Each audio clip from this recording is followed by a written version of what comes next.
Nah, ternyata negara-negara berkembang itu tuh kebanyakan merupakan negara yang sebenarnya tidak terlalu taat hukum ya. Jadi hukum tuh bisa dinego lah.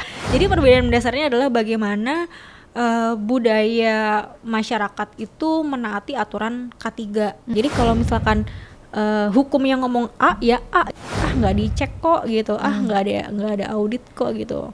Tentu itu akan merusak semua proses bisnis kita yang tadinya untung jadi buntung.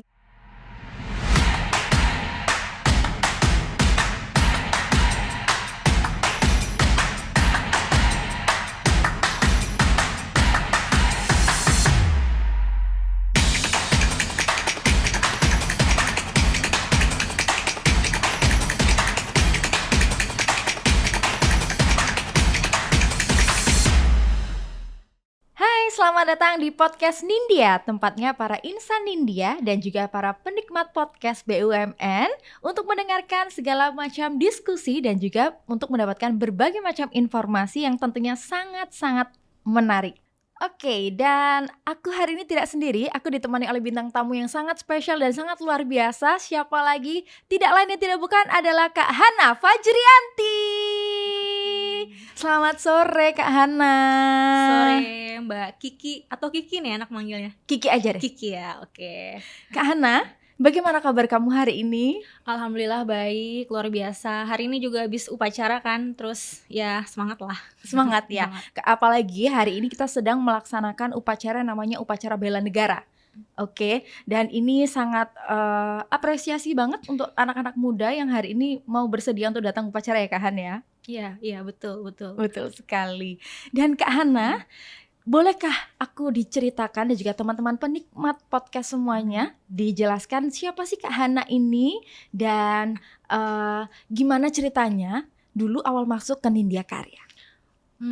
Oke. Jadi ceritain diri sendiri ya. Iya. Perkenalkan ya, nama saya Hana Fajrianti, panggilannya Hana. Sekarang saya di divisi QHSE. Dulu saya masuk Nindya Karya tahun 2016 bulan Juli, dan ini sebenarnya perusahaan pertama saya bekerja ya. Jadi bisa dibilang saya cukup setia ya di Nindya Karya sampai sekarang udah 8 tahun lebih di sini. Iya, sangat luar biasa, 8 tahun. Ya. Tumbuh dan berkembang di Nindya Karya. Ya, betul. Menjadi Hana Fajrianti yang hari ini. Alhamdulillah. Dan Kak Hana, bolehkah aku diceritakan juga tentang kesibukan Kak Hana saat ini seperti apa? Sekarang kesibukan ya pasti saya di Nindya Karya bekerja ya. Saya di divisi QHSE, khususnya di bagian perencanaan QHSE. Terus juga alhamdulillah sekarang masih student ya, masih lanjut di S2 K3 di UI. Insya Allah semester terakhir, mohon doanya. Iya, semoga lekas lulus. Semoga Januari lulus ya, amin. Amin. Ya. Terus ya mungkin itu ya untuk kesibukan di kantor. Kalau di luar ya kebetulan ada forum gabungan untuk QHSE ya, jadi forum QHSE BUMN itu saya juga tergabung di sana. Jadi di sana bareng teman-teman karya-karya lain mewakili Nindya Karya juga ada aktivitas di sana. Wah, gitu. sangat padat dan cukup aktif ya Kak Hana ya. Dan FYI teman-teman, jadi Kak Hana ini merupakan LPDP ya, award. Alhamdulillah.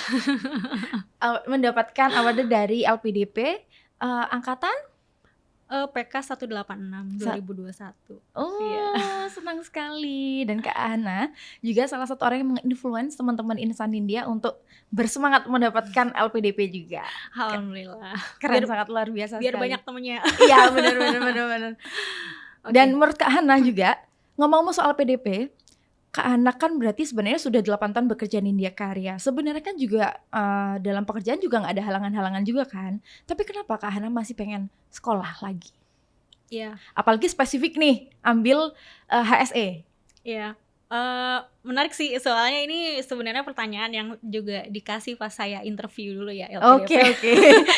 Kenapa sih harus sekolah gitu ya? Kan padahal K3 kan ada trainingnya, ada pelatihannya. Kenapa nggak ngambil training yang cuma 3 hari 2 hari, tapi malah saya malah ngambil yang 2 tahun. Jadi pada dasarnya kan kita belajar nggak ada yang sia-sia ya, ilmu apapun itu pasti akan bermanfaat.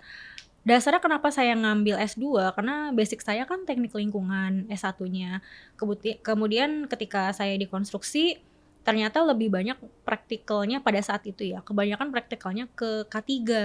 Nah, karena saya merasa tidak punya basic K3 dan kayaknya lebih baik nih kalau saya belajar K3 tapi secara fundamental gitu. Jadi saya memutuskan, oh oke deh saya ngambil S2 K3 aja. Kan lengkap tuh HSE kan Health Safety and Environment. Environnya saya udah dapet S1 ya, Betul. tinggal K3-nya saya di S2 gitu. Sebenarnya pada dasarnya seperti itu sih gitu. Dan memburu LPDP ini kenapa nih?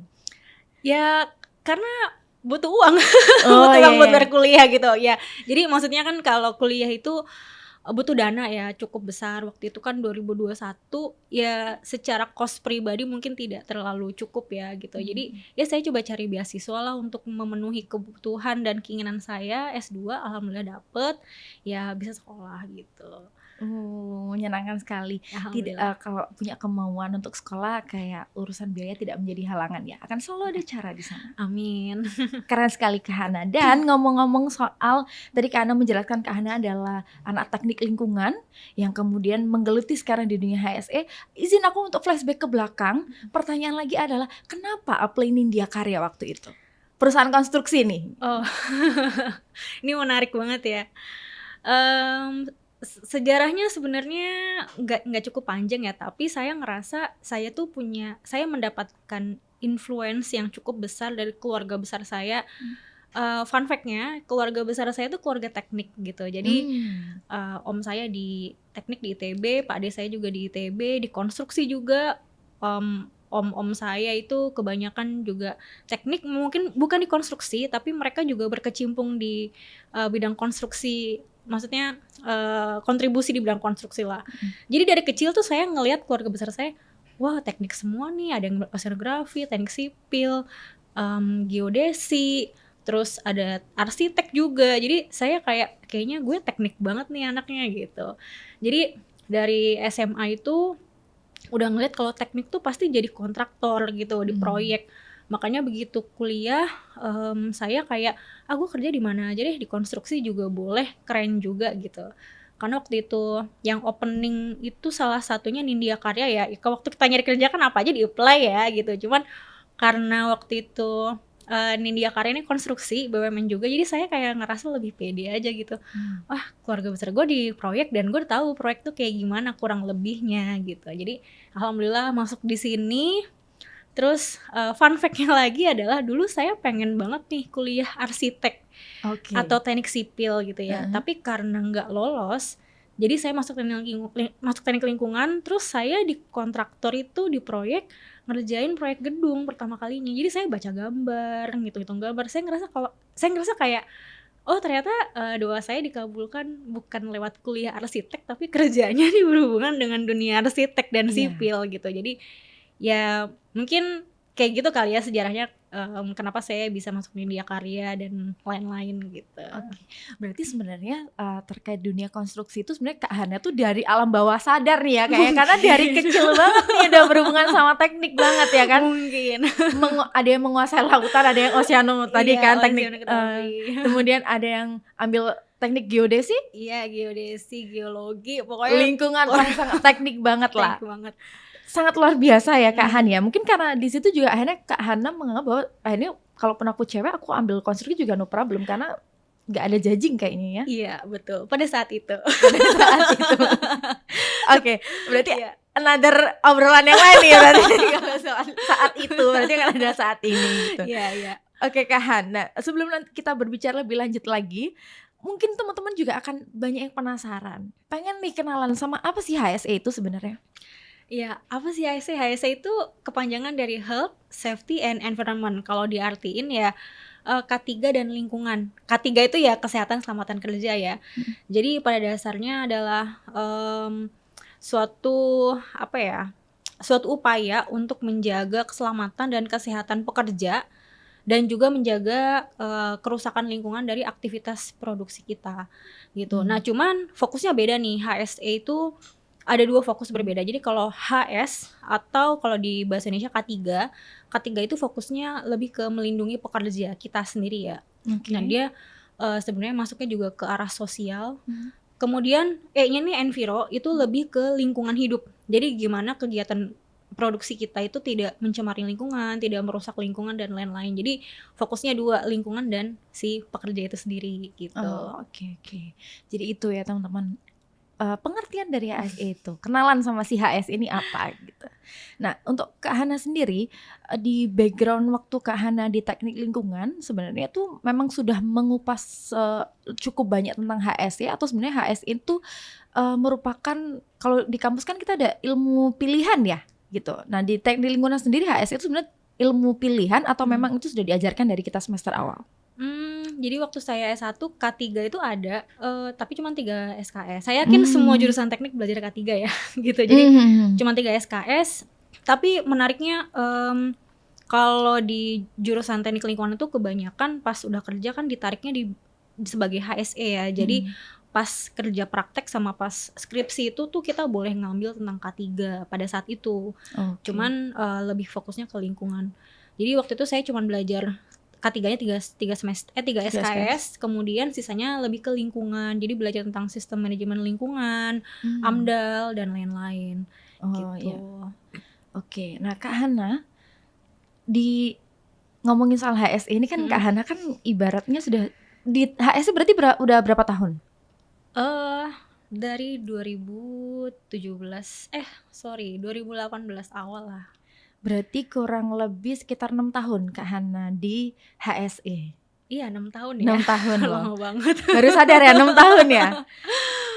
Turning point-nya, kapan akhirnya Kak Hana merasa sudah jatuh cinta sekali dengan HSE ini, dunia HSE ini? Ya, ini sebenarnya menarik nih. Jadi waktu saya di project saya terakhir di project itu di Surabaya ya, project di kampus UNER waktu di itu UNER. ya? Iya, kayaknya kan kita pernah ketemu Iya. ya. Apalagi kita adalah teman lama. Teman lama. Pertama kali di India. Betul, kamu di Malang, saya di Surabaya. Jadi waktu di UNER, waktu itu saya ditugaskan sebagai engineer ya. Jadi QS waktu itu. Jadi tugasnya ngitung MC0, MC50, MC100 dan lain-lain. Nah, tapi pada saat itu personil HSE-nya tuh kekurangan orang. Nah, jadi saya karena background-nya TL dan kayaknya waktu itu saya ngajuin atau ditunjuk ya, saya juga lupa sih. Mungkin waktu itu saya interest juga sih, wah K3 nih gue pengen belajar. Jadi saya sering diperbantukan buat bikin laporan P2 K3 dan lain-lain gitu. Akhirnya teman-teman dari wilayah tuh taunya K3-nya tuh saya gitu. Walaupun memang ada K3 ada di PIC lapangan sendiri gitu ada ya, sendiri. Cuman beliau lebih ke arah lapangan lah gitu. Jadi saya ngerjain K3 sama engineer. Nah, suatu ketika ada kejadian lah di project gitu. Ada kejadian di project karena K3-nya lagi sakit. Jadi saya yang ditunjuk untuk bertanggung jawab untuk menghandle lah gitu. Jadi sampai waktu itu banyak juga yang datang dari pusat, ada kadep produksi, GM wilayah, manajer produksi, manajer banyak ya tamunya ya. Nah di situ yang menarik adalah saya ditunjuk sama salah satu personil K3 pusat untuk induction gitu. Mbak Hana, ini kita harus di induction dulu gitu. Induction tuh apaan gitu? Induction tuh apa gitu? Terus aduh mikir keras. Karena saya induction pertama kali, iya selamat datang bapak-bapak, kita sudah datang tiba di project ini, WC-nya di sini, toilet di sini. Jadi saya cuma mention toilet, terus musola sama jalur evakuasi lewat mana gitu. Dan FYI waktu itu belum ada AI ya, jadi nggak bisa dengan cepatnya gitu kayak ya induction, proyek, apa aja gitu ya. Dulu kan belum ada yang kita bikin presentasi, jadi ya boro-boro lah gitu kan. Nah, gara-gara kejadian itu saya jadi kayak ngerasa kok ternyata K3 tuh se-urgent itu ya di dunia konstruksi, apalagi risikonya tinggi. Nah, waktu itu yang bikin saya akhirnya ngerasa harus terlibat banget nih keselamatan lifting gitu ya. Jadi di konstruksi kan banyak banget kita pekerjaan lifting, pengangkatan, yang mana dulu mungkin kita nganggep itu pekerjaan yang biasa aja gitu ya, ngangkat pakai TC, pakai kren gitu. Tapi kenyataannya banyak kejadian berbahaya yang ditimbulkan dari aktivitas itu. Nah, mulai dari situ saya ngerasa kayaknya seru nih gitu belajar K3 gitu kan. Karena selain apa ya, saya ngerasa waktu itu di bidang K3 itu salah satu bidang yang saya bisa bisa uh, memberikan sesuatu yang positif gitu gitu ya. ya buat orang-orang gitu. Maksudnya dengan saya menerapkan K3 yang baik, artinya saya juga bisa menolong orang banyak gitu. At least pekerja itu bisa kembali ke rumah dengan selamat gitu. Kemudian mereka juga bisa menafkahi keluarga dan lain-lain. Jadi, oh ini bagus nih gitu. Insya Allah bisa jadi ibadah juga gitu. Tapi waktu itu nggak ada kepikiran nih bahwa akan berjalan dan bertahan sejauh ini gitu ya. Bener-bener kayak sekarang kan Hana bener-bener sangat nyemplung banget nih di dunia HSE. Kalau ngomongin HSE ya Hana gitu. Kayaknya nama belakang Hana Fajrianti HSE kayaknya. Hanya HSE kan Hanya sebenarnya. HSE bukan Hana ya. Gitu. Berarti jatuh cintanya waktu di proyek itu, di proyek UNER Surabaya itu. Betul. Yang awalnya menggantikan, tahu-taunya nyemplung hingga detik ini. Betul. Nah, saking cintanya Kak Hana dengan dunia HSE ini, Kak Hana sampai mengikuti berbagai macam seminar, betul Kak Hana? Alhamdulillah. Baik dalam negeri maupun di luar negeri. Alhamdulillah ya. Boleh diceritain Kak Hana ke kita? Aduh, dari mana dulu nih? Dari yang di dalam negeri, baru nanti kita jalan-jalan yang di luar negeri. Oke. Jadi saya ngerasa bersyukur banget juga bisa diberikan kesempatan ya sama Nindya Karya untuk sekolah meskipun juga lewat LPDP ya. Karena dari proses saya sekolah itulah saya bisa lebih nyemplung lagi nih ke bidang K3 gitu. Jadi di kampus itu saya belajar, oh ternyata secara fundamental K3 itu lebih dalam ya gitu, dari turunan public health, kemudian ternyata K3 itu tuh salah satu perpanjangan tangan kesehatan masyarakat dan segala macem lah. Akhirnya saya belajar, oh banyak nih potensi di Nindya Karya yang bisa kita kembangkan soal K3, terutama soal hygiene, industrial hygiene. Industrial hygiene itu sebenarnya salah satu cabangnya K3. Jadi K3 itu ternyata nggak cuma K3 doang, banyak nih cabangnya. Ada industrial hygiene, ada safety process, terus juga macam-macam deh saya sampai lupa. Nah waktu itu saya pertama kali kenalan sama industrial hygiene. Jadi industrial hygiene tuh gampangnya adalah bagaimana kita mengelola lingkungan kerja kita, mulai dari aspek psikologi, ergonomi, fisika, biologi, dan juga kimia. Agak berat ya.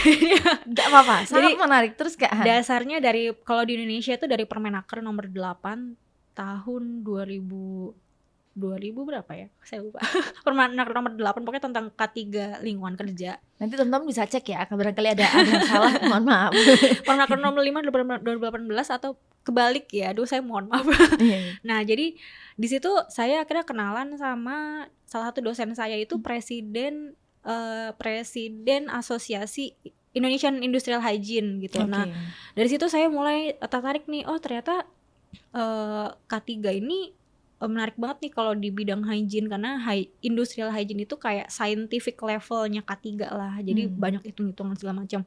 Nah saya mulai pertama kali ikut seminar itu di Indonesia. Sebenarnya di Industrial Hygiene Association itu saya bikin tulisan tentang hubungan laporan sumber bahaya oleh subkon terhadap kinerja subkon itu sendiri gitu. Jadi kayak ada hubungannya nggak sih kalau subkon itu banyak laporan tentang listrik gitu, misalkan ada hubungan nggak sih dengan banyaknya laporan tentang housekeeping, seperti itulah contohnya gitu. Nah terus ya dari situ ternyata seru nih presentasi, bikin paper, terus juga tulisan saya juga ternyata kepake gitu secara internal. Data-data yang kita punya ternyata memang harus dikaji lebih dalam supaya pas kita menentukan kebijakan HSE nih dasarnya dari riset itu sendiri gitu. Jadi scientific base lah gitu, ibaratnya bukan berdasarkan maunya saya ini gitu. Jadi dari situ mulai ketagihan, oh menarik juga nih saya ikut seminar, ikut konferensi, karena itu juga bikin saya mau gak mau belajar, baca. Jadi studi saya 2 tahun tuh gak sia-sia doang, kadang studi saya Sabtu Minggu doang nih. Jadi Sabtu Minggu, dan kalau K3 kan mungkin gak kayak teknik yang tiap hari terus tugasnya bejibun, gak seperti itu. Jadi saya ngerasa saya udah 2 tahun udah dibayarin nih sama LPDP, ya mau gak mau saya harus gali lagi nih dari source lain. Ya udah saya ikut konferensi, jadi kayak maksa diri sendiri buat bikin tulisan, bikin riset, juga saya koordinasi sama internal, sama atasan saya, kira-kira kalau bikin tulisan ini bakal kepake atau enggak gitu. Jadi apa yang saya tulis itu yang nanti kepake di divisi QHSE gitu.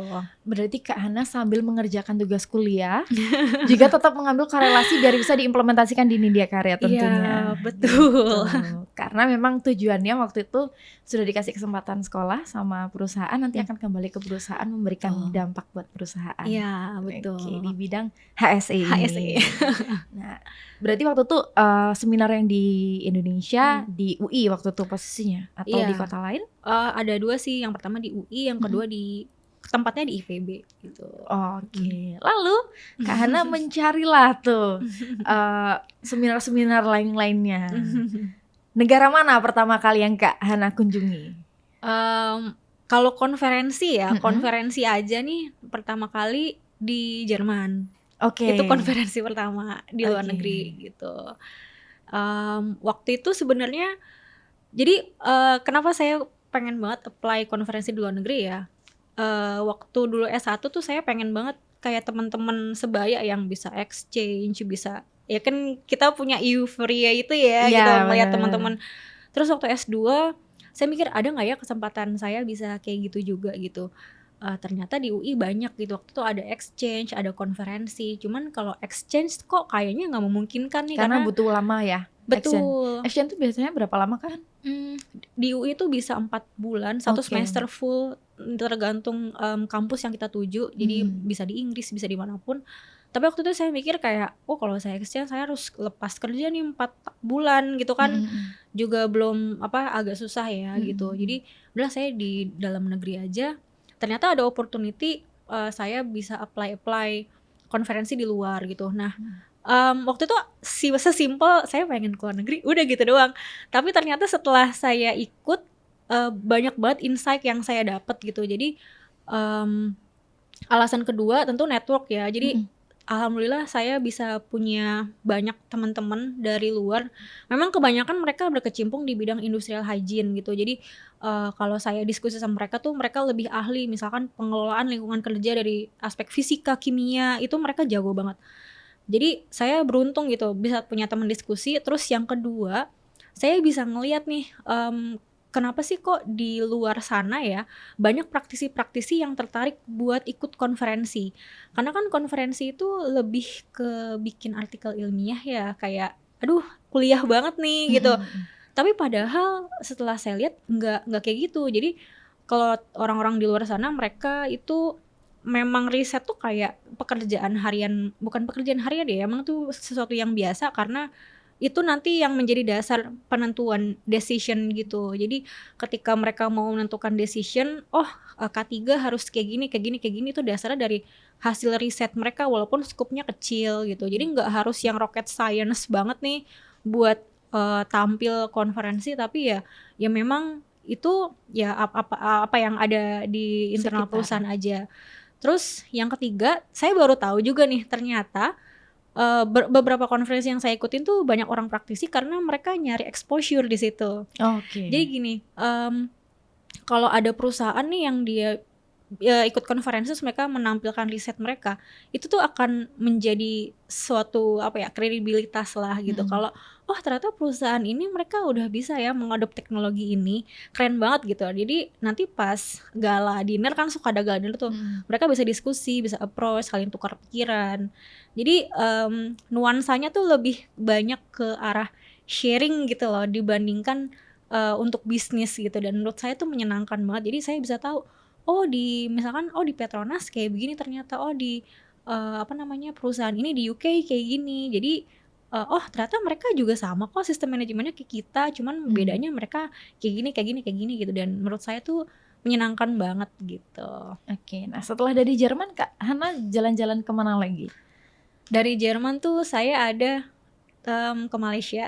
Oke, ke Malaysia. Ke Malaysia itu beda tema riset sih. Kalau di Jerman itu alhamdulillah waktu itu ikut lomba juga sih.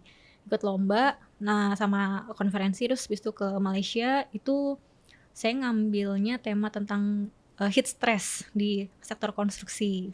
Heat stress? Heat stress. Oke. Iya. Itu seperti apa Kak Han? Jadi itu pada dasarnya adalah saya mencoba melihat ya, kira-kira pekerja di lapangan itu aware nggak sih sama risiko heat stress? Karena di konstruksi itu kan pekerjaannya mainly outdoor ya, pasti di outdoor lah ya. Dan dengan kondisi negara tropis kayak kita, suhunya itu rata-rata di atas 27 ke atas, paparannya sehari tuh bisa lebih dari 5 jam, pasti mereka juga exposure ke heatnya lebih tinggi dan mereka punya risiko terhadap heat stress atau heat stroke gitu. Nah, sementara kalau di konstruksi pengelolaan heat stress itu apa ya, belum bisa se-advance di migas atau tambang gitu ya. Karena di konstruksi itu kan kerjanya temporary. Misalkan ada pekerja bekisting gitu ya, dia kan nggak bekerja selama 6 bulan full tuh. Jadi bekisting gitu Ya ya. bisa jadi mereka cuman sebulan, 1,5 bulan. Jadi kalau misalkan kita mau bikin fasilitas atau misalkan kita mau mengelola heat stress untuk si orang ini nih, kan dia kan cuma 1,5 bulan gitu, dan proyeknya juga cuma 6 bulan misalkan gitu. Jadi saya mau ngeliat kira-kira dengan kondisi pekerja ini datang dan pergi silih berganti gitu ya, mereka aware nggak sih sama heat stress itu? Karena kalau dari perusahaan itu mungkin pengelolaan fasilitasnya belum terlalu mendalam ya. Kira-kira dari pengelolaan secara individu itu mampu nggak sih mengelola heat stress ke diri mereka sendiri gitu? Berarti kan kita harus tahu nih mereka aware atau enggak. Jadi saya melihat itu, mereka nih ternyata udah banyak yang tahu sih, pekerja-pekerja itu banyak yang udah ngerti kalau kalau mereka terpapar Matahari heat gitu ya, mereka akan mengalami simptom kayak misalkan keringetan, lelah, pingsan, berkunang-kunang gitu ya. Terus mereka juga ngerti kalau udah mengalami hal itu, mereka biasanya harus ngapain nih. Jadi nggak dibiarin, ada yang istirahat, ada yang minum, ada yang apa. Terus juga mereka ada yang lebih suka, kita lebih butuh misalkan shelter, kita lebih butuh water station gitu. Jadi mereka sebenarnya tuh udah aware sama kondisi badan. Artinya kalau misalkan mereka terpapar heat stress dalam waktu tertentu, mereka tahu simptomnya apa, mereka langsung bergegas gimana caranya simptom itu bisa mereda gitu. Nah, dari situ sebenarnya kita bisa ngambil decision, oke, berarti pekerja ini banyak yang simptomnya A, B, C, berarti kita butuh pengendalian D, E, F, G gitu. Jadi ke arah sana gitu. Emang sebenarnya itu sangat penting sekali kan ya, mengingat kita di daerah tropis, outdoor itu panas sudah pasti, biasanya memang pekerja akan mengalami dehidrasi mungkin karena terlalu panas. Makanya sekarang di project-project itu banyak sekali water stopnya ya, untuk tempatnya minum gitu-gitu. Dan juga nanti efeknya pekerja kita mungkin akan meminimalisir risiko kerja ya kan. Iya, betul. Cuman karena kita suhunya tidak ekstrim ya. Kalau mungkin heat stress itu lebih banyak kan di negara-negara Timur Tengah ya, atau mungkin di negara yang subtropis itu suhunya kan ekstrim, bisa sampai 40 gitu. Mungkin di sana risiko heat stress lebih tinggi, tapi kalau di Indonesia yang tropis masih mild ibaratnya gitu. Cuman maksudnya kita kan juga nggak bisa memungkiri harus mengelola risiko heat stress itu dan sendiri. tidak bisa diabaikan juga hal seperti itu ya. Iya, gitu. betul. Itu hal baru banget. Saya sampai ilmu baru nih. Luar biasa sekali. Nah, setelah dari Malaysia itu berarti yang pertama waktu Kak Hana ke Jerman, Kak Hana belajar tentang industri. Ke Jerman itu sebenarnya general K3 ya gitu. Ya, jadi yang di situ general K3, yang di Malaysia baru yang tentang industrial hygiene gitu. Nah, terus habis itu setelah dari Malaysia, Kak Hana melakukan perjalanan keilmuannya kemana lagi nih?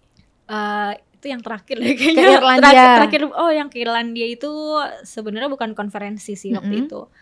Yang ke Irlandia itu sebenarnya jadi ada asosiasi industrial hygiene dunia namanya IOH ya. Jadi kan tadi saya bilang di Indonesia ada industrial hygiene, di Malaysia ada, di Jepang ada, dan ada organisasi dunianya nih yang menaungi semua namanya IOH. Nah, IOH itu bikin eventnya itu kayak 3 tahunan gitu buat konferensi. Waktu itu saya juga daftar konferensinya. Tapi karena waktu itu belum dapat sponsor nih, nggak tahu nih. Jadi saya lepas aja gitu. Saya nggak jadi daftar gitu. Nah, terus ternyata ada event lanjutannya. Dia semacam leadership gitulah, leadership untuk industrial hygienist gitu. Nah, karena saya merasa saya udah S2 K3, waktu S2 K3 saya ngambil tentang apa namanya industrial hygiene juga salah satu matkulnya, terus di kantor juga saya berkecimpung lah di situ.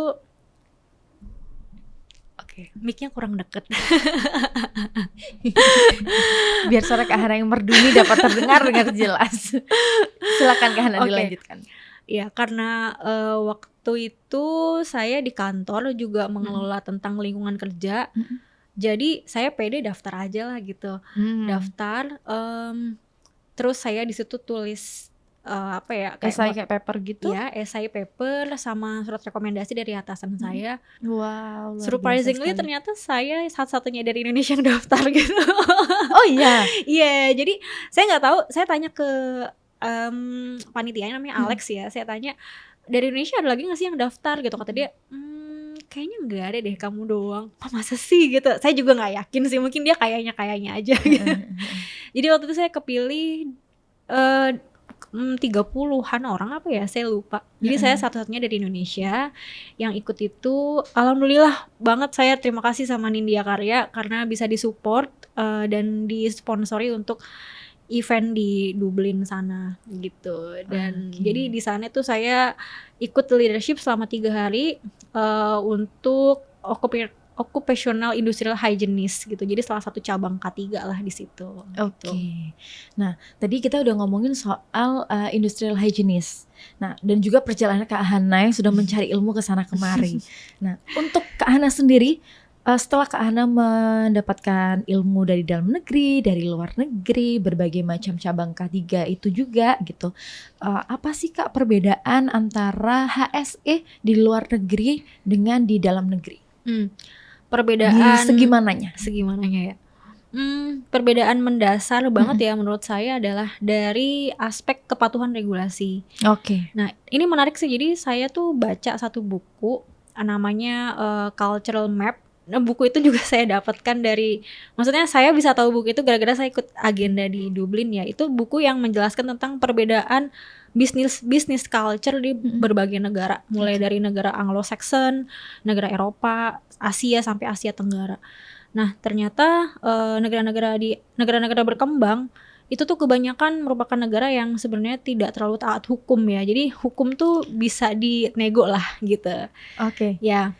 Ini Kak Hana bukan opini, tapi ini dari buku yang tadi Kak Hana baca ya. Ini itu berdasarkan buku ya. Berdasarkan buku yang dibaca. Berdasarkan buku itu, negara-negara berkembang kebanyakan tuh tidak terlalu taat hukum. Okay. Nah, negara maju yang mostly ada di Amerika Utara, Eropa, mungkin Jepang juga, mereka tuh negara yang lebih taat hukum gitu. Jadi kalau hukum ngomong A ya harus A, regulasi ngomong A ya A, mereka sangat-sangat prosedural gitu. Tapi ini bukan sebenarnya ini juga bukan masalah negaranya ya, tapi memang ada semacam apa sih namanya semacam culture ya, yang budaya yang memang sudah turun-temurun dari nenek moyang kita. Dan ini nanti mungkin kalau ada kesempatan saya bisa coba ini ya sampaikan isi bukunya gitu. Oh iya, boleh. Berarti nanti kalau rame lanjut part 2 nih.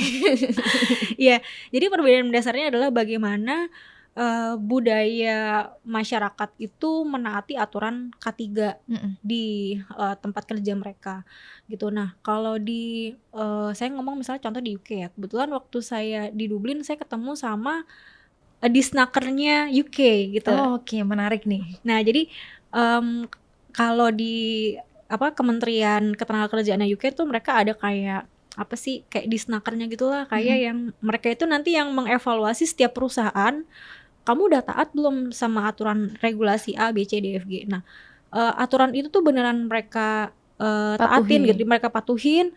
Terus dari disnakernya juga bener-bener terjun langsung ke lapangan, sanksinya jelas, tidak ada negosiasi karena mereka kan memang negara-negara.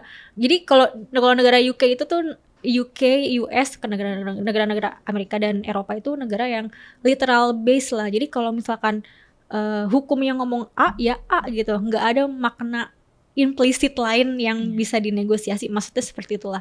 Jadi mereka benar-benar taat sama hukum itu. Sampai saya ngobrol sama salah satu orang yang kerja di konsultan K3, dia bilang gini, kamu kenal sama ini disnakernya UK itu galak banget loh Han gitu. Perusahaanku tuh sampai bener-bener udah takut banget, harus hormat banget sama dia gitu. Karena saking mereka menaati hukumnya gitu. Nah mungkin kalau di kita yang perlu dievaluasi adalah bagaimana kita menaati hukum yang berlaku di Indonesia itu sendiri gitu. Contoh kita kan udah banyak nih Permenaker tentang K3, kayak Permenaker K3 alat angkut, Permenaker K3 lingkungan kerja. Nah itu sendiri yang sebenarnya harus kita taatin gitu. Kalau dari pemerintah ngomongnya harus ada simulasi tanggap darurat, ya mau nggak mau, suka nggak suka kita harus taat gitu, harus ngikutin. Mau itu ternyata susah, mau itu ternyata budgetnya mepet gitu ya misalkan. Betul. Ya mau nggak mau itu suatu hal yang harus kita aware dan kita siapkan. Atau misalkan personil di lapangan tuh harus punya sertifikasi. Ya kalau pemerintah ngomong seperti itu ya kita harus ikutin. Terlepas dari nggak dicek kok gitu, nggak ada audit kok gitu. Nah mental seperti itu yang mungkin menurut saya jadi perbedaan paling mendasar, yang itu jadi efek domino ke belakangnya. Nah jadinya mungkin kalau kita lihat ya di Indonesia gitu, penerapan K3 atau HSE itu lebih berat poinnya ke pengawasan gitu ya. Jadi kadang-kadang kita pengawasnya nih nggak ada nih, HSE-nya kemana nih, nggak ada yang ngawasin gitu. Karena mungkin kita selama ini terlalu kalau nggak ada yang ngawasin gue aman nih gitu. Ya nggak sih? Kayak kalau kita nggak pakai helm naik motor, nggak ada polisi nih, ya udahlah nggak pakai helm gitu. Nah itu yang jadi perbedaan paling mendasar. Oke, sangat menarik sekali ya perbincangan kita ya. Dan saya sepakat sekali Kak Han soal budaya itu tadi. Kita tuh seperti kayak zaman VOC ya, harus kalau kerja tuh harus ada yang ngawasin gitu. Padahal seharusnya kan diawasin atau tidak diawasin, kita harus tetap menjalankan itu ya. Karena HSE tadi Kak Hana sampaikan akan kembali ke diri kita sendiri gitu. Nah untuk Kak Hana sendiri melihatnya bagaimana penerapan itu di Nindya Karya? Sejauh mana HSE ini diterapkan di Nindya Karya? Nah ini menarik banget. Jadi saya melihat sendiri ya bagaimana HSE dulu pertama kali saya masuk 2016 sampai sekarang. Mungkin Kiki juga mengamati ya bagaimana dulu. Jadi yang saya lihat HSE di Nindya Karya itu jauh lebih berkembang dibandingkan dulu gitu. Dan saya sangat apresiasi sekali buat semua teman-teman yang kontribusi di bidang HSE. Dari yang tadinya kita nggak punya prosedur, sekarang itu sudah punya prosedur. Dari yang dulu kita semua pakai kertas, sekarang semua sudah serba digital. Gitu. Nah, secara framework, secara konsep, secara sistem kita sudah terdevelop semuanya. Nah, tinggal kita menjalankan dan mengevaluasi kembali lah gitu apa yang sudah kita implementasikan.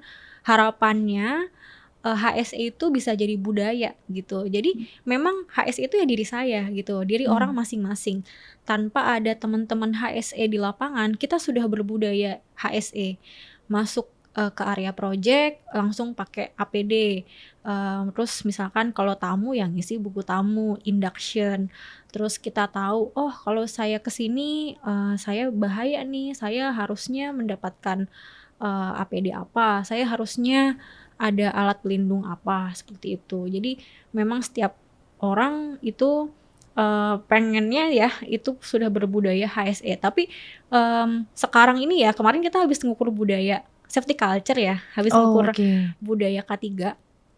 Alhamdulillah Nindya Karya masuk ke proaktif level 4 gitu. Dari skala 5 gitu. Artinya sebenarnya kita ini sudah cukup matang gitu. Sampai ke level 5 itu paling tinggi ya. Jadi kalau dari yang saya baca, dari level 3 ke 4 itu cenderung lebih mudah, tapi 4 ke 5 itu yang paling susah, karena level 5 itu dia targetnya resilient. Gitu. Resilient itu maksudnya kita bisa adaptasi dengan kondisi apapun, apalagi konstruksi, pekerjaannya beda-beda, metode kerja beda-beda, mau kayak gimana bahayanya kita udah ngerti, oh pasti nanti kayak gini nih K3-nya gitu. Oke, sangat luar biasa sekali obrolan kita ini. Terakhir nih Kak Hana, sebagai pertanyaan penutup, harapan Kak Hana sendiri atau pesan Kak Hana mungkin mau disampaikan buat teman-teman HSE di luar sana, apa nih? Buat yang tua muda semuanya ya. Semuanya. Sebagai insan yang HSE banget nih, apa yang mau Kak Hana sampaikan? Oke. Pesan dari saya, pesannya adalah yang pertama, meskipun HSE itu mungkin bukan core bisnis dalam suatu perusahaan ya, dia sifatnya supporting, tapi tanpa keberadaan HSE kita mungkin gak akan achieve suatu pencapaian bisnis yang optimal. Nah, karena bagaimanapun kalau kondisi kerja kita celaka, tentu itu akan merusak semua proses bisnis kita yang tadinya untung jadi buntung gitu. Artinya teman-teman di luar sana perlu sekiranya untuk menjunjung tinggi HSE ya gitu. Jadi semangatnya dijaga, tujuannya supaya perusahaan masing-masing dan juga masyarakat dan karyawan itu bisa selamat dan juga aman. Oke, terima kasih banyak Kak Hana. Sama-sama. Obrolan kita di sore hari ini sangat menyenangkan sekali. Banyak hal baru yang saya dapatkan as a personal ini aja. Saya dapat hal baru. Jadi semoga teman-teman yang mendengarkan juga akan mendapatkan berbagai macam informasi dan juga berbagai macam insight tentunya.